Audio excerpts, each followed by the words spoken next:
Hello everyone, it's Sheila back again.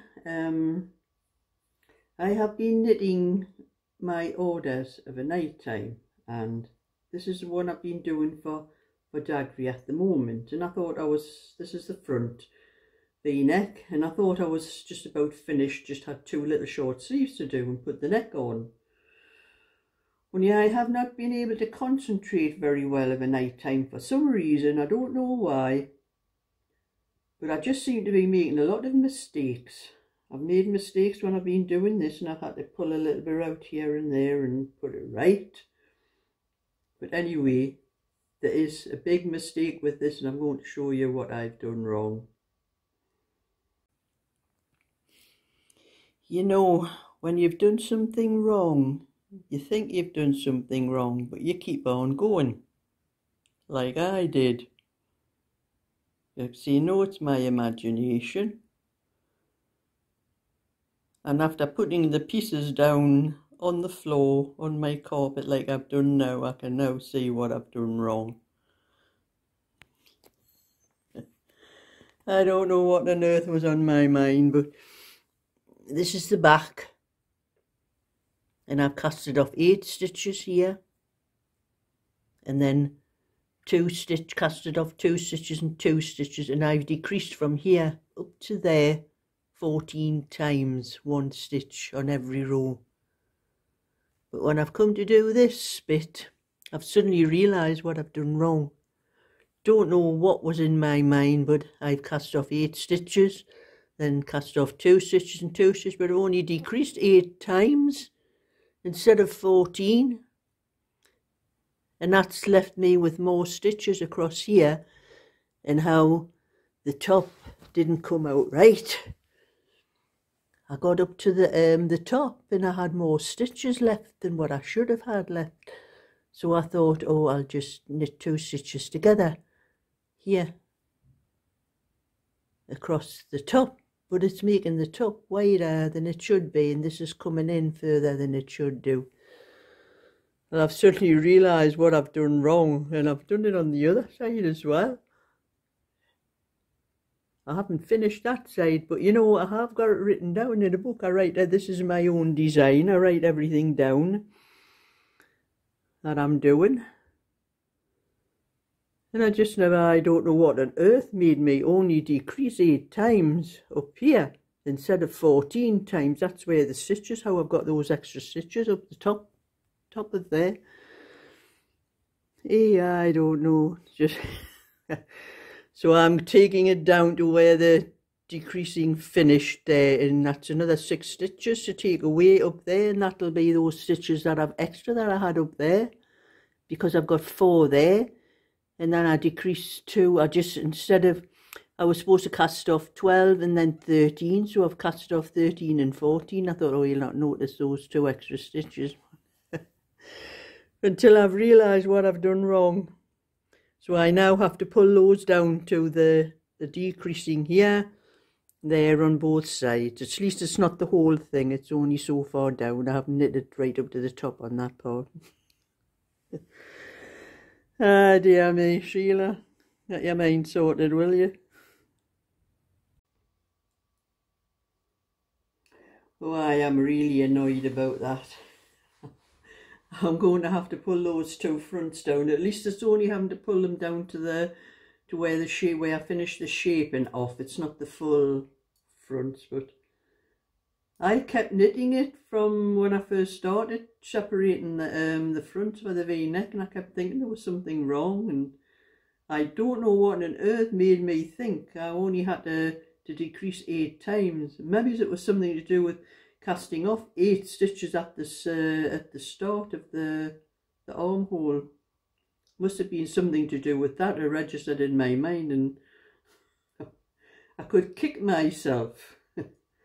So I think, I don't know what it is, but I have not been able to concentrate of a night time really, and I do like to watch a bit of TV and things like that of a night time. Maybe it's that, maybe I shouldn't be watching TV when I'm doing some certain things. So I'm going to do, instead of doing my orders of a night time, I'm going to do them in the afternoon and knit my own thing of a night time. I think that would be the best thing, because I don't watch TV during the daytime. I think maybe just been watching the TV that's put me off, like. But you know, it's, well, I am on my, this is the little bubble cardigan I've just picked up and started again, because it's just 10 o'clock in the morning. I'm doing this little bit of this. But I was looking through the television magazine. I have a television magazine here. Been looking through for something, you know, what there is to watch today, Easter Sunday. And you know, there's just a lot of utter crap. There's not a thing on that I might want to watch. Anything at all. Don't know whether it's just me. Maybe as I'm getting older, like, I seem to prefer a lot of the older shows, where the more modern ones I just do not like. Especially these reality shows. Reality shows that can flaming jumped up them out the window. For me, they're a load of crap. I don't watch them sort of things. I don't even watch soaps anymore. I used to watch soaps when I was young and single, because when I was young and single, living at home with my parents, there was only one television in the house. That was in the living room. And you had to watch what your parents had on. And my mother, that's all she thought about. The soaps and things like that. And I remember my dad saying one time, this was years later after we were married, all my sisters, I've got two sisters, and we all used to meet up at my mother's on a Saturday. We used to take my mother shopping, and we'd come back and all have a cup of tea and a piece of cake and things like that before we went home again. And at the time when VCRs first came out, my dad says, "We've got a new VCR here, anybody know how to work it?"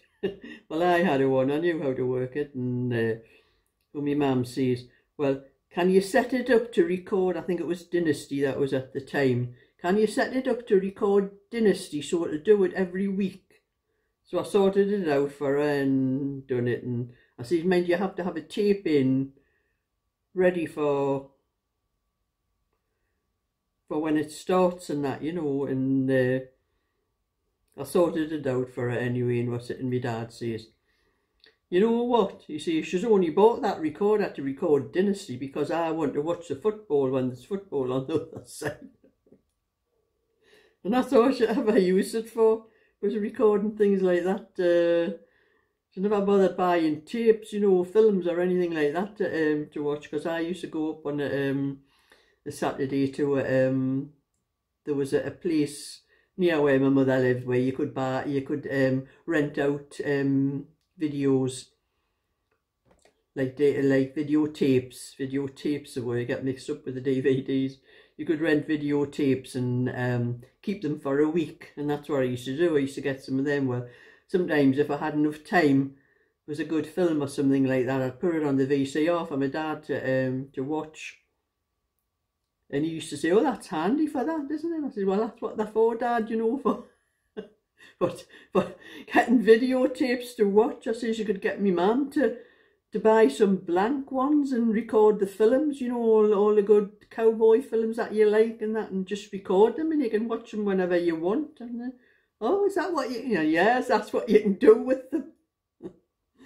And that was then, like, you know, I mean, he enjoyed these things, especially John Wayne. My husband was a John Wayne fan as well.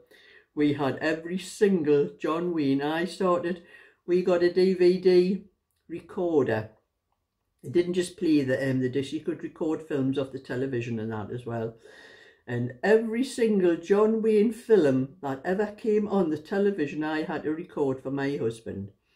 Well, a lot of them that had adverts, you know, some of these channels where you get adverts every 10 minutes, I used to have to sit and edit out all the adverts, because you could cut out the adverts and things like that, so you got the whole film without any interruption. And I used to have to sit and edit out all of the adverts out of all of these John Wayne films.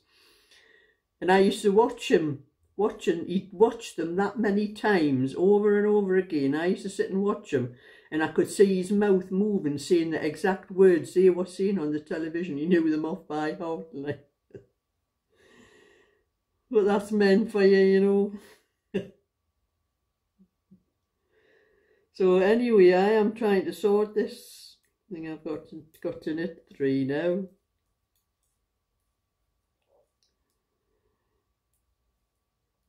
And that's what I miss about my mum and dad when we used to go up there on a Saturday. We took all the kids up there, you know, as we all had more and more kids. One of my sisters only got one. She's only got one daughter, but the other one had 3, and used to bring all, and my 3, and all the kids used to come up and meet on a Saturday. And after my parents died, we hardly ever seen each other again. In fact, I think if they bumped into each other in the street now, the cousins and that, I don't think they would know each other.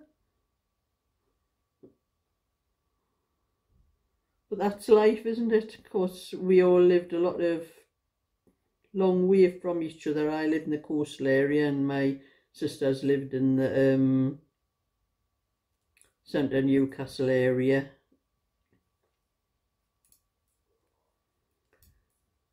So I am just spending Easter Sunday just enjoying the peace and quiet.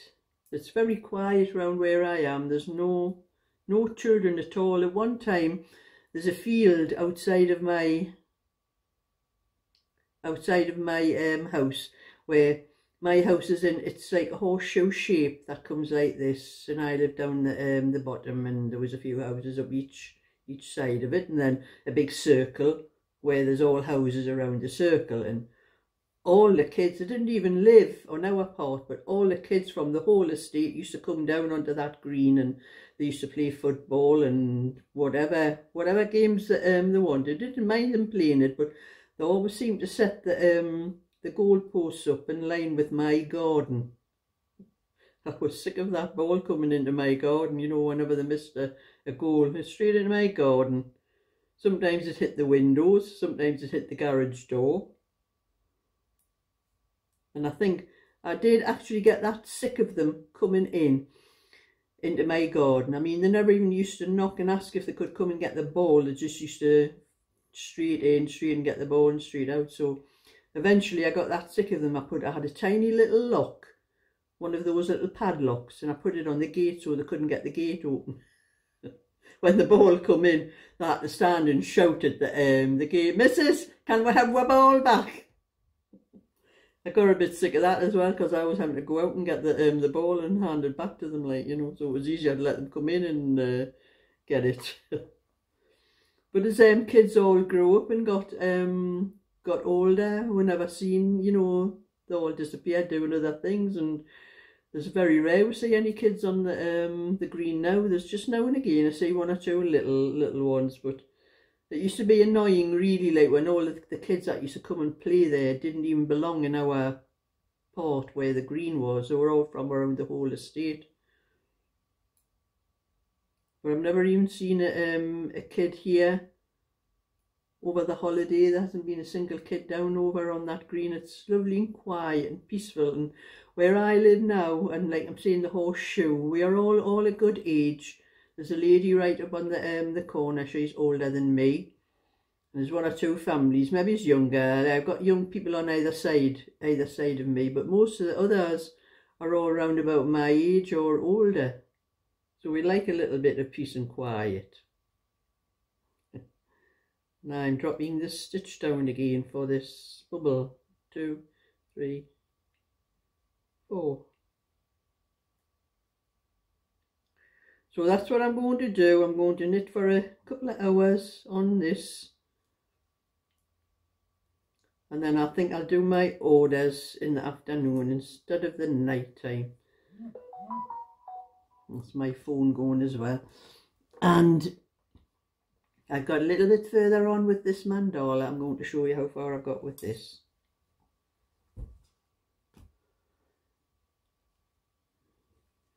It is now 12 inches, exactly 12 inches across.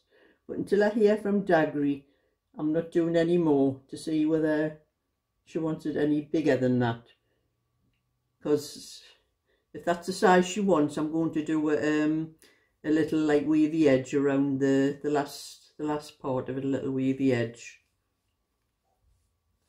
But if I ever had to do this again, I'm going to take a photograph of the whole thing. If I ever had to do it again, I would not know what stitches I had done. I haven't wrote anything down, I've just done it out of my head. I know the centrepiece, that's what I've done on coasters and that, I know that, but the rest is just whatever stitch I could think of that might look nice around it. So if I ever have to do it again, I would have to go from the photograph and try and work out what stitches I had done. It's just a little bit of my imagination, that is all. So that's how far I've got with that, and I can't do any more until Dagry gets in touch with me. Put those bits together. Put the hook in to keep them together.